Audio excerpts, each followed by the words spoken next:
Urea का स्वदेशी उत्पादन 70 लाख टन बढ़ाने के लिए 6 उर्वरक संयंत्रों का उद्धार किया जा रहा है। FCIL के गोरखपुर, सिंदरी, तलचर और रामागुंडम संयंत्र, HFCL की बरौनी इकाई और BVFCL की नामरू फोर्थ। सोने पर सुहागा ये है कि देश में अब बनेगा सिर्फ नीम लेपित यूरिया, क्योंकि इससे होगा किसानों का फायदा ही फायदा। अनाज का उत्पादन 10% तक बढ़ेगा। बढ़ेगी 10 से 15% नाइट्रोजन क्षमता।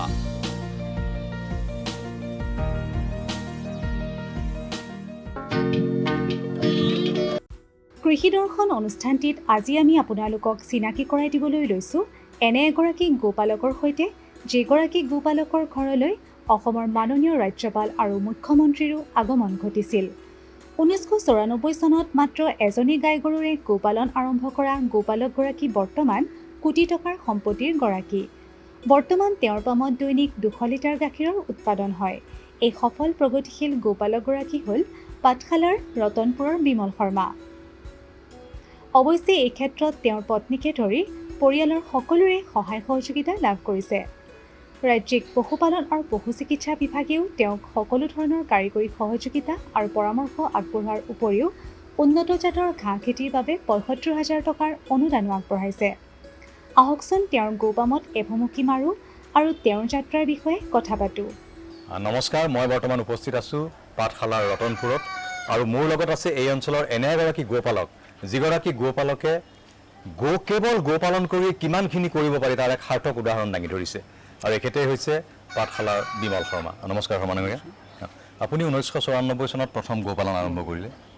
কেইজনী গৰুৰে কৰিছিলে আৰু কি জাতৰ গৰু? এজনী মানে এইটো ক্ৰছ বিড আছিল। এইটো মোৰ মূলধন আছিল ৩৮০০ টকা। প্ৰথম ৩৮০০ টকা দি এজনী গাই কিনিছিলোঁ।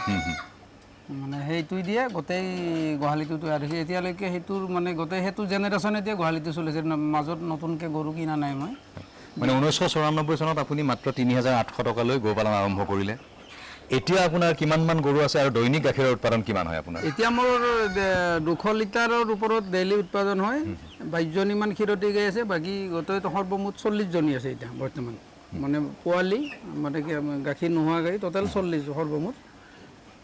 বিক্ৰী মাজতেতো প্ৰতি বছৰত 8-10টা গৰু বিক্ৰী কৰা যায়। গতিকে গোহালি আৰু বঢ়োৱা নাই বাৰু, জেগাও নাই। ভাবিছোঁ আৰু নেক্সট এটা গোহালি কৰিম মানে অলপতে যদি পাৰোঁ। মানে অন্ততঃ 400 লিটাৰ। মানে এটা সুন্দৰ কথা কৈছে যে কেৱল গাখীৰ বিক্ৰীয়ে নহয়, গোপালনত আকৌ গাই কেইজনী বিক্ৰী কৰি বা চেউৰী বিক্ৰী কৰিও লাভৱান হ'ব পাৰি। আপুনি বছৰত গড়ে 8টাৰ পৰা 10টামান গৰু বিক্ৰী কৰি আছে। সেই গৰু বিক্ৰীৰ পৰা আপোনাৰ কিমানমান পইচা আহে ধৰক বছৰত? 12 লাখমান টকা গৰু বিক্ৰী কৰি পাওঁ, মানে গাখীৰটো বাদ দি। গাখীৰ বাদ দি। আৰু এই গোটেইখিনি গাখীৰ আপুনি মানে ক'ত বিক্ৰী কৰে? গাখীৰখিনি আচলতে মই বিক্ৰী কৰোঁ 2015 চনতে পাঠশালাত আমাৰ এখন মই মিল্ক পাৰ্লাৰ দিছা। তাতে গাখীৰৰ অকল গাখীৰৰ প্ৰডাক্টখিনি দৈ, পনীৰ, মিঠাই আৰু ফ্ৰেছ মিল্ক ক্ৰীম এই 5টা আইটেম দি আৰম্ভ কৰিছিলোঁ। Bajali milk parlour. Bajali milk parlour. তাৰপিছত তাৰে 4 বছৰ পিছত আৰু টিহুত এখন আৰম্ভ কৰা হ'ল। এতিয়া আপোনাৰ দুখন আউটলেট প্লাছ ঘৰুৱাভাৱেও বিক্ৰী হয় অলপ। মানে ঘৰতো এখন মোটামুটি সৰু সুৰা দোকান বুলি ক'ব পাৰি। গতিকে 3টা জেগাত মানে বিক্ৰী কৰা যায়। টোটেল কনজামশ্যন মোটামুটি 1000 লিটাৰ। মোৰ নিজৰ 200 লিটাৰৰ উপৰি মই ছ'চাইটিৰ পৰা কিছু কিনি আনো আৰু মোৰ কিছুমান ব্যক্তিগত ফাৰ্মাৰৰ পৰা, য'ত যিবিলাক ফাৰ্মাৰৰ গাখীৰ বেছি 100 লিটাৰ বা 80 লিটাৰ বা 90 লিটাৰ এনেকুৱা ফাৰ্মাৰ 10জনমান আছে। সেইকেইজনৰ পৰা গোটেই মানে গাখীৰটো গোটেই ৰাউণ্ড আৰু গোটেই বছৰীয়া হিচাপত তেওঁলোকৰ মই নালাগিলেও মানে গাখীৰটো ল'বই লাগিব তাহাঁতৰ। বুজিছোঁ। বানপানী হ'লেও মানে মই পেলাই দিম, ক'ভিডৰ সময়ত পেলাই দিছোঁ, কিন্তু গাখীৰটো মই ৰাখিছোঁ মানে তেওঁলোকৰ। গতিকে সেইকেইটা ফাৰ্মাৰেও গাখীৰ দিয়ে, সেইটো 2 টাইম ৰাতিপুৱা গধূলি। গতিকে সেই গোটেই গাখীৰখিনিতে মই গোটেই কাৰ্যখিনি কৰা যায়।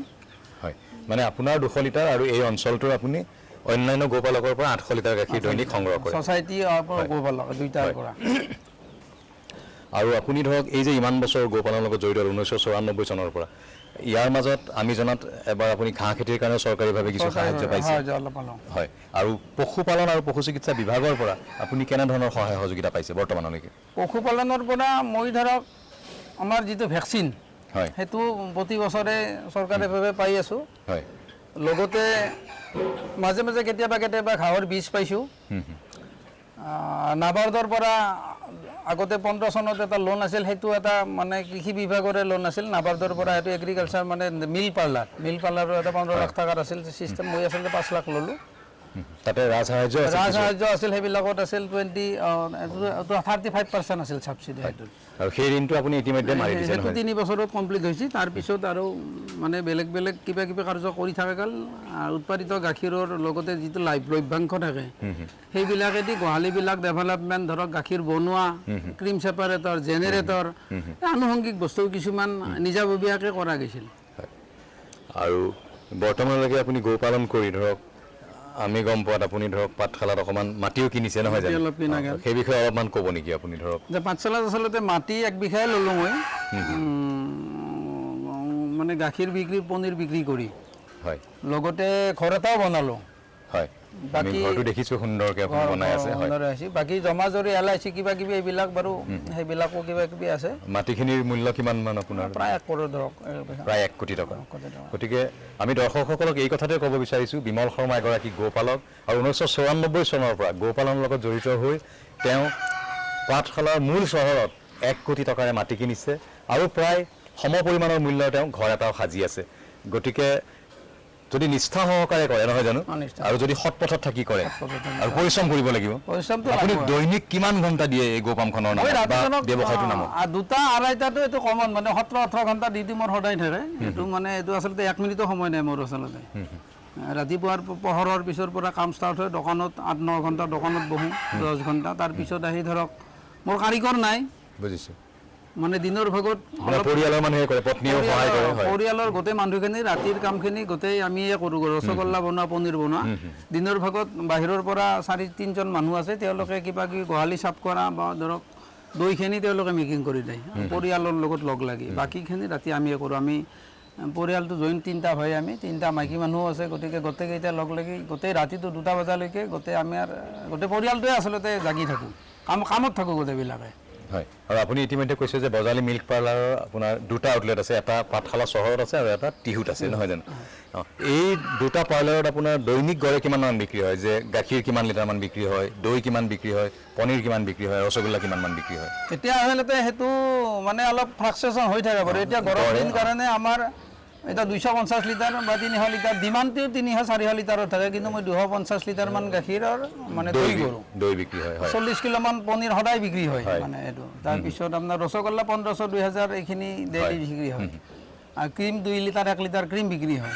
ক্ৰীমৰ চেলটো কম আৰু ফ্ৰেছ মিল্কটো আমাৰ 80 লিটাৰ 70 লিটাৰ ডিমাণ্ডটো বহুত থাকে বাৰু মানে 2টা আউটলেট মিলি আপোনাৰ ধৰক এই দুখন মিল্ক পাৰ্লাৰত আপোনাৰ দৈনিক 60 পৰা 70,000 টকা আমাৰ চেল হয় মানে বিক্ৰী হয় আৰু শেহতীয়াকৈ আমি গম পাইছোঁ যে আপুনি এটা উদ্যোগো স্থাপন কৰিছে আৰু এই উদ্যোগটোৰ নামত আপুনি PMFY-FMA প্ৰাইম মিনিষ্টাৰৰ এটা formalisation of micro' finance micro' food processing enterprise ইয়াত আপুনি কিমান লাখ টকাৰ লোন পাইছে আৰু ৰাজসাহায্য কিমান আছে সেইটোত লোনটোত আচলতে 10 লাখ টকা ৰাজসাহায্য আছে আৰু এইটো মোৰ সৰ্বমুঠ লোনটো আছিল 28 লাখ কিমান হাজাৰ টকা তাৰে লগত আৰু বেংকে এটা মোক মানে লিকুইড মানে হেৰি আৰু এইটো কি কয় আপোনাৰ এটা 6 লাখ টকা লোন এড কৰি দিছোঁ মানে এই টোটেল 34 লাখ টকা 34 লাখ টকা টোটেল লোনটো বেংকৰ পৰা ঋণ লোৱা হৈছে মই EMI দিব লাগিব 8 বছৰ প্ৰতি মাহত দিব লাগে মই 48,000 টকা বৰ্তমানলৈকে মাৰি আছে বৰ্তমানলৈকে মই এটাও লেফ্ট হোৱা নাই মানে লেফ্ট নোহোৱাকৈ 1 বছৰ 1.5 বছৰ গুচি গ'ল গতিকে এতিয়া মোৰ ইণ্ডাষ্ট্ৰিটোত গোটেইখিনি গাখীৰ গৰম কৰা গল্লা বনোৱা মেচিন ক'ল্ড ষ্ট'ৰেজ গোটেই ট্ৰেন্সফৰ্মাৰ জেনেৰেটৰ গোটেই ইনফ্ৰাষ্ট্ৰাকচাৰটো বনাই লোৱা হৈছে BMC সহকাৰে একেবাৰে গতিকে এতিয়া মোৰ 2000 3000 4000 লিটাৰ গাখীৰৰ কাম কৰাৰ কাৰণে কোনো মানে এক্সট্ৰাকৈ মই একো কৰিব লগা নাই মই সেই ইনফ্ৰাষ্ট্ৰাকচাৰতে 5000 লিটাৰৰ গাখীৰৰ কাম মই অনায়াসে কৰিব পাৰোঁ কম সময়ত 2024-25 বিত্তীয় বৰ্ষত প্ৰধানমন্ত্ৰী formalisation of micro' food processing enterprise চমুকৈ PMFME আঁচনিৰ 10 লাখ টকাৰ ৰাজসাহায্যযুক্ত এটা 34 লাখ টকীয়া ঋণ লাভ কৰি শ্ৰী শৰ্মাই উন্নত অত্যাধুনিক যন্ত্ৰপাতিৰ সহায়ত পনীৰ, ৰসগোল্লা আদি প্ৰস্তুত কৰিবলৈ লয়। ইয়াত প্ৰস্তুত কৰা দুগ্ধজাত সামগ্ৰীসমূহ শ্ৰী শৰ্মাই পাঠশালা আৰু টিহুত থকা 2খন বিপণীৰ জৰিয়তে বিক্ৰী কৰে। বৰ্তমান এই বিপণী দুখনত দৈনিক 60ৰ পৰা 70,000 টকাৰ গাখীৰ আৰু দুগ্ধজাত সামগ্ৰী বিক্ৰী হয়। এই যন্ত্ৰপাতিবোৰৰ জৰিয়তে দুগ্ধজাত সামগ্ৰী প্ৰস্তুত কৰাৰ ফলত শ্ৰী শৰ্মাৰ সময় আৰু পৰিশ্ৰম দুয়োটাই ৰাহি হৈছে। প্ৰধানমন্ত্ৰী formalisation of micro' food processing enterprise আৰু এই আঁচনিখনৰ অধীনত বিমল শৰ্মাই ঋণ লৈ এই উদ্যোগটো স্থাপন কৰিছে নহয় জানো? আমাক অকণমান এই উদ্যোগটোৰ বিষয়ে কওকচোন বাৰু। এইটো আচলতে প্ৰধানমন্ত্ৰী যোজনাৰ পৰা এইটো DIC-ৰ পৰা হয়। এইটো এইটোত আমাৰ 35% ছাবচিডি থাকে। গতিকে এইটোত আচলতে ফুড প্ৰডাকশ্যনৰ কাৰণে এইটো এটা স্কিম, মানে এইটোত অকল ফুডটোহে মানে ফুডৰ যদি ইণ্ডাষ্ট্ৰি বনায় তেতিয়াহে এইটো PMFMত যাব পাৰি। PMEGBটো এটা বেলেগ বস্তু সেইটো। এইটো আমি PMFMত যদি খাদ্য বস্তু প্ৰস্তুত প্ৰণালীৰ যদি কিবা উদ্যোগ কৰা যায়, গতিকে এইটো আমাৰ যিহেতু গাখীৰটো খাদ্য বস্তু, গতিকে এতিয়া আমি PMFM স্কিম প্ৰধানমন্ত্ৰীৰ এটা এইটো স্কিমত আমি DIC এইটো আমাক যোগাযোগ কৰি দিয়ে। মানে গোটেই আঁচনিখনৰ নামটো আকৌ এবাৰ মই কৈ দিছোঁ, PMFME অৰ্থাৎ প্ৰধানমন্ত্ৰী formalisation of micro' food processing enterprise. আমাৰ অন্যান্য দৰ্শকসকলেও যদি চাই আছে আমাৰ অনুষ্ঠান, তেওঁলোকে এই আঁচনিখনৰ বিষয়ে নিকটৱৰ্তী ক'ত যোগাযোগ কৰিব জানিব পাৰিব? DIC জিলা উদ্যোগ কেন্দ্ৰত তেওঁলোকে যোগাযোগ কৰে, তেওঁলোকে মানে স্কিমটো বনাই দিব আৰু বেংকে এইটো ঋণটো বেংকে দিব। গতিকে ইয়াত মানে চিষ্টেমটো এনেকুৱা, মেক্সিমাম ছাবচিডি আমি 10 লাখ দিব আমাৰ গভমেণ্টে। আমি যদি 1 কোটি টকাও লওঁ তেতিয়াহ'লেও আমি 10 লাখহে ছাবচিডি পাম। আৰু শতাংশ হিচাপে হ'লে আমাৰ 35%। এইটো হ'ল জেনেৰেল OBC ST বুলি কথা নাই। ইণ্টাৰেষ্টটো ধৰে এইটো 13%।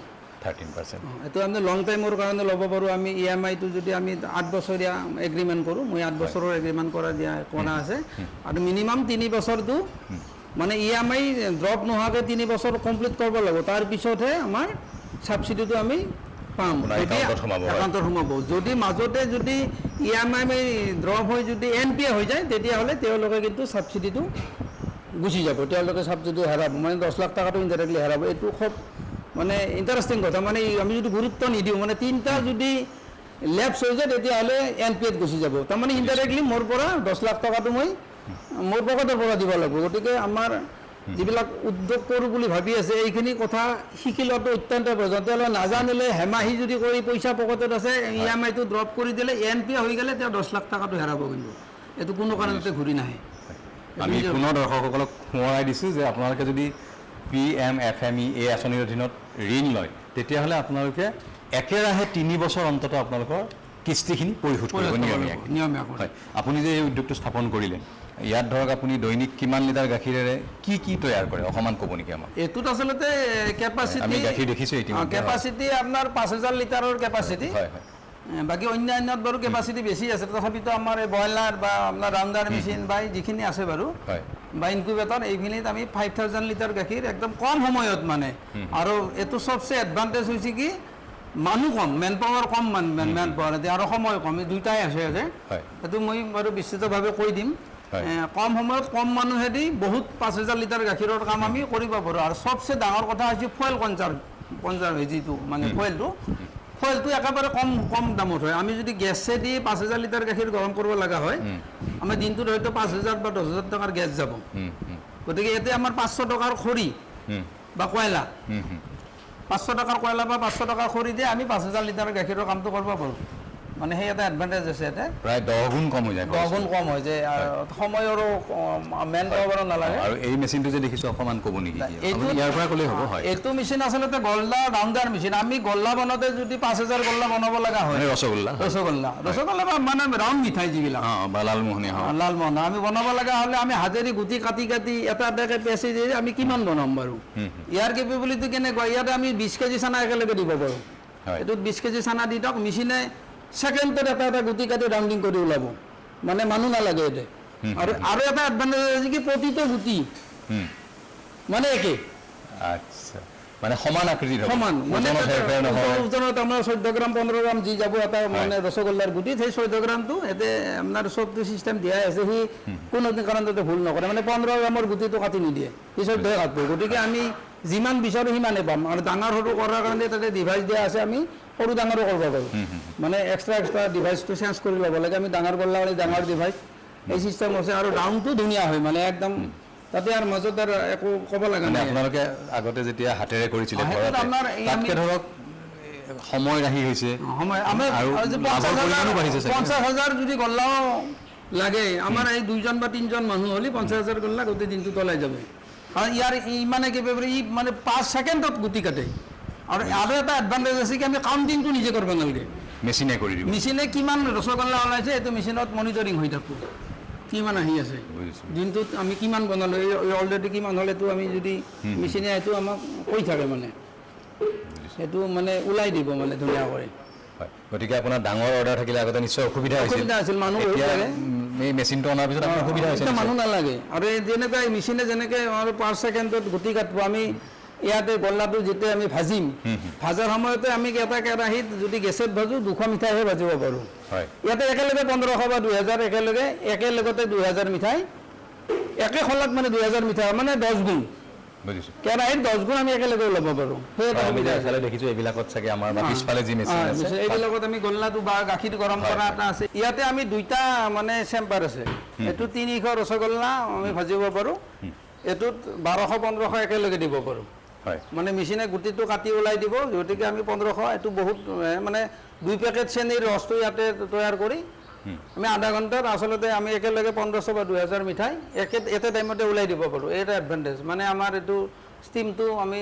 মেক্সিমাম লাগে হয় মানে ষ্টিমটো বেছি গল্লা হ'লে ষ্টিমটো অলপ বেছি লাগে আমাক এইবিলাক তাতে ছিষ্টেম আছে ব্ৰইলাৰত এইটো ষ্টিমটো কিমান আহি আছে মিটাৰে শ্ব' কৰিব সেইটোকে অভাৰ হাই স্পীড যেতিয়া লগা হয় আমি ষ্টিমটো বঢ়াই লওঁ আচলতে অলপ সময় লাগে ৰেষ্টে দিম গতিকে আমি ইয়াতে গল্লাটো ইয়াতে ভাজিব পাৰোঁ লগতে ইয়াতো আমি গল্লা ভাজিব পাৰোঁ বা গৰম পানী আমাৰ গল্লাত গৰম পানী লাগে গতিকে গৰম পানী আমি কেতিয়াবা এইটোতো কৰিব পাৰোঁ বা এইটোত পাৰোঁ বা সেইটোত পাৰোঁ অপশ্যন 3টাই আছে আমাৰ আমি যিহেতু এইটো আমাৰ গৰম পানীৰ কাৰণে যিটো আছে যিহেতু এইটোত আমি গল্লা ভাজিব পাৰোঁ 2বাৰ একেলগে মানে আৰু এডভান্টেজ আহি যায় আমি পানীটো এইফালেও গৰম কৰিব পাৰোঁ গাখীৰৰ সলনি পানী দিব পাৰোঁ আচলতে এইটো হ'ল আমাৰ মিঠাইৰ কাৰণে মাৱা যিটো বুলি কয় মাৱা হয় আমি কেৰাহীত যদি মাৱা কৰোঁ আমি ক'ৰবাত 10 লিটাৰ গাখীৰ আমি মাৱা বনাব পাৰোঁ আমাৰ 1 ঘণ্টা সময় গুচি যাব 10 কেজি গাখীৰত আৰু সময় ল'ব প্ৰায় 1 ঘণ্টা হয় এইটোৰ কেপেবিলিটি আমি ইয়াতে 40 লিটাৰ গাখীৰ দিব পাৰোঁ খুব মেক্সিমাম 15-20 মিনিটৰ ভিতৰত আমি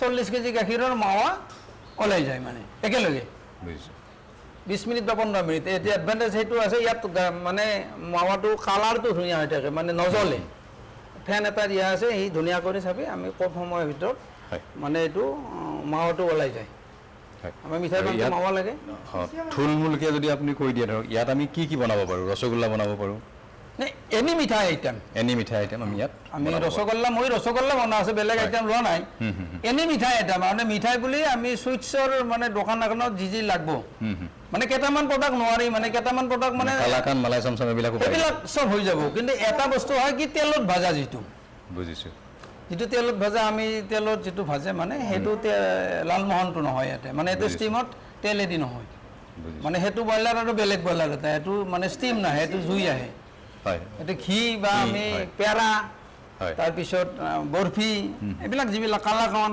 মালাই চমচম এনি মানে খালি মানে যিটোত মানে অইল লাগে মানে ভাজা যায় তেলত ভাজা যায় সেইটো মিঠাই নহয় বাকী চব হয় এতিয়া আমি গম পালোঁ আপুনি এই উদ্যোগটো যে স্থাপন কৰিলে এতিয়া আমাক একদম থুলমূলকৈ কৈ দিয়ক আমাৰ যাতে সাধাৰণ দৰ্শকে জানিব পাৰে যে ধৰক 2000 যদি ৰসগোল্লা বনাব লগা হৈছিল আগতে আপোনাক কিমান সময় লাগিছিল বা ইয়াত এতিয়া বনাওঁতে আপোনাক কিমান কম সময় লাগে আৰু আন কি লাভ হয় আপোনাৰ 2000 গল্লা বনোৱাৰ কাৰণে গোটেই দিনটো আচলতে 2জন মানুহ লাগি যায় হয় এতিয়া আমি 10,000ৰ কাৰণে আমাক খুব কম সময় মানে ক'ৰবাত 4-5 ঘণ্টাত 10-15,000 বা 20,000 যদিও হৈ যায় মানে জুবিন ক্ষেত্ৰতো দিয়া গৈছিল 10,000 গল্লা আমি আচলতে এটা ৰাতিতে তৈয়াৰ কৰা হৈছিল জুবিন ক্ষেত্ৰত মই বনাই দিছিলোঁ গল্লাটো গতিকে আমি এটা ৰাতি 10,000 গল্লা একেলগে দিয়া হৈছিল তাতে গোটেই ৰাতিটোতে 10,000 গল্লা দি জুবিন ক্ষেত্ৰ পাইছিল মানে 4-5 গুণ কম সময় লাগে অতি কমেও 4-5 ঘণ্টা মেন পাৱাৰ আৰু মানে ফুৱেলটো কম লাগে মানে কম খৰচটো কম মানে লাভৰ পৰিমাণটো বাঢ়িলে লাভৰ পৰিমাণ বাঢ়িছে আমাৰ গোটেই চিষ্টেমটো আছে ধৰক আমাৰ গাখীৰটো ৰিজাৰ্ভেশ্যনৰ কাৰণে BMC আছে হয় তাৰপিছত বাল্ক বালা মিল্ক ৰাউণ্ডাৰ কুলাৰ আছিল আছে, বাল্ক হয়। মিল্ক কুলাৰ আছিল হয় আমাৰ দৈৰ কাৰণে গাখীৰটো ঠাণ্ডা কৰিব লাগে গৰম গাখীৰ এটা ঠাণ্ডা কৰিব লাগে গতিকে ঠাণ্ডা কৰাৰ সঁজুলিবিলাকো আছে সেইটো গাখীৰটো ঠাণ্ডা কৰা সঁজুলি এটা হয় এইটো দুটা লেয়াৰত আছে ৰানিং ৱাটাৰেদি আমি ঠাণ্ডা কৰিব পাৰোঁ হয় তাৰপিছত ক'ল্ড ষ্ট'ৰেজৰ ব্যৱস্থা আছে গোটেই প্ৰডাক্টখিনি আমি বেয়া নোহোৱাৰ কাৰণে আমি সংৰক্ষণ কৰি থ'ব পাৰোঁ। সংৰক্ষণৰ কাৰণে আমি এসপ্তাহ বা 4 দিন বা 2 দিন একদিনৰ কাৰণে ক'ল্ড ষ্ট'ৰেজত ৰাখিব পাৰোঁ দৈ কৰাৰ কাৰণে ইনকুবেটৰ যি লাগে সেইটো আছে লগতে আমি যি আমাৰ বুজিলোঁ ধৰক ইয়াততো আপোনাক অবিৰতভাৱে বিজুলীৰ যোগান লাগিব বিজুলী লাগে তাৰ কাৰণে কিবা বেলেগ তাৰ ব্যৱস্থা কাৰণে কৰিব লগা আমি হয় আচলতে বিজুলীৰ কাৰণে আমাৰ 3 ফেজ লাইন এটা লাগে গতিকে 3 ফেজ লাইনৰ কাৰণে ট্ৰেন্সফৰ্মাৰ এটা আছে এইটো গভৰ্ণমেণ্ট ফেচিলিটি চব মানে তাতে সোমাই আছে হয় লগত জেনেৰেটৰ এটা হয়। এইবিলাক গোটেইটো লাগিব মানে নহ'লেতো মাজতে আমি ৰৈ যাম গতিকে গোটেই ইনফ্ৰাষ্ট্ৰাকচাৰটো আচলতে ক'ৰবাত 70 লাখ মান টকা খৰচ হ'লে হয়। হৈ যায় ইয়াতে আচলতে লোনটো যদিও মোৰ 35 লাখ টকা আপুনি নিজৰ পুঁজি খৰচ মানে কৰিছে। ঘৰটো মানে স্কিমত নাহে হয় ঘৰটো স্কিমত নাই ইয়াৰ পৰা আনুষংগিক কিবা কিবি স্কিমত নাথাকে মানে এইটো এটা প্ৰচিডিঅ'ৰ আৰু যিখিনি থাকে সেইখিনি কভাৰেজ হৈছে মেচিনাৰীখিনি আহে মেইনলি হয়। ঘৰটো নাহে গতিকে ঘৰটো মই নিজাববীয়াকৈ বনোৱা হৈছিল বা ট্ৰেন্সফৰ্মাৰটোৰো অসুবিধাত সেইটোও মই নিজা পইচাতে ল'ব লগা হ'ল হয় গতিকে টোটেল 70 লাখ মান টকা হ'লে গোটেই ইনফ্ৰাষ্ট্ৰাকচাৰটো হৈ যায় 5000 গাখীৰৰ আমি যদি কনজামশ্যন তৈয়াৰ কৰোঁ তেনেহ'লে আমাৰ এইখিনি চাফিচিয়েণ্ট হৈ যায় গোপালনৰ জৰিয়তে শ্ৰী শৰ্মাই পাঠশালা চহৰত 1 কোটি টকা মূল্যৰ ভূমি ক্ৰয় কৰাৰ উপৰিও এটি কোটিটকীয়া ঘৰো নিৰ্মাণ কৰি আছে আপুনি কেতিয়া আৰম্ভ কৰিছে এই ঘৰটো আৰু কিমান মহলীয়া আৰু কিমান বৰ্গফুটৰ ঘৰ হয় এইটো আচলতে 3000 বৰ্গ ফুটৰ আৰু এইটো মোৰ 2 বছৰ মানে হ'ল এইটো লোন লোৱা নাই মই মানে গাখীৰ বিক্ৰী কৰি গৰু বিক্ৰী কৰিয়ে ঘৰটো আৰু ষ্টাৰ্ট কৰিছিলোঁ এতিয়া 2 বছৰ হ'ল তথাপিতো লাহে লাহে কামবিলাক চলি আছে এইটোত 1 কোটিৰ অলপ ওপৰতে পৰিব গোটেই ক্লিয়াৰ হওকলৈকে এতিয়া লাহে লাহে কামবিলাক কৰি আছোঁ মানে ঋণ লৈ ঘৰ বনোৱা ইচ্ছা নাই হয় গাখীৰ বিক্ৰী কৰি বা গৰু বিক্ৰী কৰি যিখিনি পাম মানে সেইখিনিতে ঘৰটো ক্লিয়াৰ কৰিম বুলি ভাবিছোঁ আমি যিহেতু 3টা ভাই একেলগে আছোঁ গোটেই 3টা পৰিয়ালৰ কাৰণে 3টা পাৰ্ট বনোৱা হৈছে নিজাববীয়া কৰি এটা পাৰ্টত যাতে থাকিব পাৰোঁ দৰ্শকসকলে নিশ্চয় শুনিছে যে গো পালন কৰিয়ে আজি বিমল শৰ্মাই প্ৰায় 1 কোটি টকাৰ এটা ঘৰ বনোৱাৰ সপোন দেখিছে আৰু ঘৰটো এতিয়া অৰ্ধনিৰ্মিত হৈ আছে আৰু সাজি আছে হয়তো আৰু কিছুদিন পিছত এই ঘৰটো সম্পূৰ্ণ হ'ব আমাৰ তৰফৰ পৰা পুনৰবাৰ আমি বিমল শৰ্মালৈ অভিনন্দন জনাইছোঁ আপোনাৰ আৰু উন্নতি হওক আৰু শ্ৰীবৃদ্ধি হওক নমস্কাৰ প্ৰতিগৰাকী সফল পুৰুষৰ আঁৰত এগৰাকী নাৰী থাকে এই আপ্তবাক্যশাৰী সুন্দৰকৈ খাপ খাই পৰিছে বিমল শৰ্মাৰ ক্ষেত্ৰতো শ্ৰী শৰ্মাৰ এই যাত্ৰাত সুন্দৰকৈ সহযোগিতা আগবঢ়াই আহিছে তেওঁৰ সহধৰ্মিনী দীপ্তি দেৱীয়ে ফাৰ্মখনৰ আপুনি কি কাম কৰে বা এই যিটো আমি উদ্যোগটো এতিয়া বিশেষ কাম মানে আমাৰ ৰাতিৰ কামটো আমিয়ে কৰিব লাগে ৰাতিৰ কামটো বিশেষ নাই আৰু মানে বেলেগ মানুহ হয়, কি মানে কি কৰে? দিনটো ৰাতি দিনত টাউন গাখীৰ চাখীৰ দি যাব কাম কৰা মানুহ কৰ্মচাৰীখিনি গাখীৰ চাখীৰ দি আমি ঢাকন মাৰা চাফা চুফা কৰা আউঘিৰ পেকেট কৰা আউঘিৰখিনি ফ্ৰিজত থম মিঠাই মানে চানা ফাটা পানী চানী যোগান বহুত লাগে হয়। এনে আৰু যদিও এতিয়া আগতে পলৰ পৰা মাৰি হৈ গৈছিল এতিয়া পাইপ তেলে ধৰিব লাগে বা কিবা এনেকৈ বহুত চেনিখিনি গুলি দিব লাগে চেনিখিনি গৰম আৰু কৰি এই পানীটো উদ্যোগটো স্থাপন হোৱাৰ আগত দেখিছিলোঁ যে আপোনালোকে ঘৰতে আপোনালোকে নিজে নিজে নিজে আমি মাটি চৌকাতে আমি বনাইছিলোঁ ঘৰতে বা পনীৰ কাটিছিলোঁ ঘি চি ৰাতি বাহিৰতে আপোনালোকে কেইটামান বজাত শুইছিলে তেতিয়া ৰসগোল্লা বনাই বা এতিয়া আমাৰ আগতেতো পাহৰি ইটা যিহেতু মানে বহুত চিজন পৰে মাঘৰ মাহ ফাগুনৰ মাহ আৰু বিয়া চিয়া বতৰ পৰে না তেতিয়া বহুত থাকি যায় অৰ্ডাৰ 5000 10000 অৰ্ডাৰ লৈ পাই আমি হাহাকাৰ কৰোঁ 5000 10000 ধেমালি কেতিয়াবা ৰাতি টোপনি মৰা নহয় নেকি নহয় ৰাতিপুৱাই যায় হৈ যায় ফাৰ্ষ্ট টাইম ৰাতিপুৱা স্কুলত খেদা বা কিবা সেইখিনি কৰি দুপৰীয়া অলপ জিৰণি ল'ম জিৰণি লৈ আৰু নেক্সট 10টা বজাৰ পৰা ৰাতি 10টা বজাৰ পৰা সিফালে পোহৰক লগিন আৰু বিয়া আজিও বিয়া কালি সেনে চিজনত পূৰা কৰা যায় মানে আপোনালোকৰ পৰিয়ালটোৱে মোটামুটি দিনে ৰাতিয়ে কাম কৰে বুলি ক'ব পাৰি টোপনি বোলা বস্তুটো আমি বিয়া চিজনত গম নাপাওঁ বুলিয়ে ক'ব পাৰি দুপৰীয়া মানে 2 ঘণ্টা সময় ইমান পাওঁ আৰু সেইখিনি আমাৰ যদি কোনো আলহী নাহে কোনো ধৰণৰ যদি পেচান নপৰে তাৰে ভিতৰত আহে এইটো গাখীৰ নিবা আহিলে তোৰ কম হোৱা লাগি ৰাতি 2টা বজাতে আহে ঘি নিবা বিয়াত পাৰি গ'ল বোলে মই ঘিখিনি নানিলোঁ এনেকৈ ঘি নিবা ৰাতি 2টা বজাত আহিও ঘি লৈ যায় আমাৰ পৰা আমাৰ যি দৰ্জা খোলা সেই কথাটো তাৰমানে বজালী এৰিয়াত প্ৰায় মানুহে জানে মানে আপোনালোকৰ দুৱাৰ কেতিয়াও বন্ধ নহয় আৰু। বন্ধ নহয় আমি দৰ্শকসকলক এইটোৱে জনাব বিচাৰিছোঁ যে এখেতসকলে যিটো হাৰত পৰিশ্ৰম কৰে যদি আপোনালোকে কিবা এটা যিকোনো গোপালনে হওক বা আন বৃত্তিত লাভ পাবলৈ বিচাৰে তেতিয়াহ'লে আপোনালোকে পৰিশ্ৰমৰ বাবে সাজু থাকিব লাগিব। 1994 চনত শূন্যৰ পৰা যাত্ৰা আৰম্ভ কৰা বিমল শৰ্মা আজি সুখী আৰু সন্তুষ্ট। সফল গোপালক শ্ৰী শৰ্মাই লাভ কৰিছে বহু বঁটা আৰু সন্মান। বিমল শৰ্মাই বাট কাটি দিছে ৰাজ্যখনৰ আন বহু যুৱক যুৱতীৰ বাবে। किसान भाइयों गांठ बांध लो, गांठ बांध लो, बहुत बहुत है काम की, समृद्धि के पैगाम की। मिट्टी के मिजाज को समझो, मिट्टी के हर राज को समझो, मिट्टी की तुम जांच कराओ, मुफ्त सॉइल हेल्थ कार्ड ले जाओ। कभी मुनासिब बीज लगाओ, सही किस्म की खाद ले आओ, जितनी जरूरी उतनी डालो, सही मात्रा खुद पहचानो, इसको अपना मंत्र बना लो, मिट्टी की सेहत तो जानो। बात बहुत है काम की, कम लागत अधिक वरदान की, किसान भाइयों गांठ बांध लो। आज ही मिट्टी की जांच कराएं। राज्य सरकार के कृषि अधिकारी से संपर्क करें और मुफ्त में सॉइल हेल्थ कार्ड पाएं। कृषि और किसान कल्याण मंत्रालय द्वारा किसान हित में